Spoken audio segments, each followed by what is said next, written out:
எனக்கு ஒரு பிரச்சனை, நீ வருவியா மாட்டியானே? உனக்கு நான் வராம எப்படா தம்பி? முன்னாடியே போறேன், நான் பின்னாடியே வரேன். சூப்பர்ண்ணே, வாண்ணே.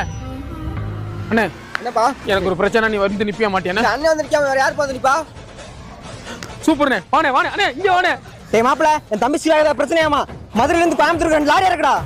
டேய் மாப்பிள, என் தம்பி சிவாக்கு ஏதோ பிரச்சனைடா. போய் உங்க ஏரியால உள்ள ஆளை போய் கூட்டிட்டு வாடா. சார் மாப்பிள போடா. சே தம்பி. என்னடா தம்பி?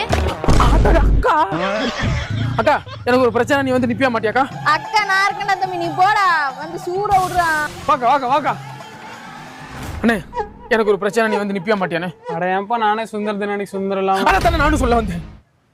சுதந்திரம் கிடைச்சுமே நம்மளாம் ஏதோ ஒரு வழியில அடிமையா தானே வாழ்றோம். ஒவ்வொரு விஷயத்துக்கும் ஒவ்வொருத்தனே கையேந்தி நிக்க வேண்டிய நிலைமை என்ன இருக்கு? இன்னைக்கு எனக்கு வந்த பிரச்சனை 10 நிமிஷத்துல உன் பிள்ளைக்கு வரும். என்ன யோசிக்கிற? இதே பிரச்சனை உன் பிள்ளைக்கு வந்தான்னு இப்படிதான் யோசிச்சுட்டு உட்காந்துருப்பியானே?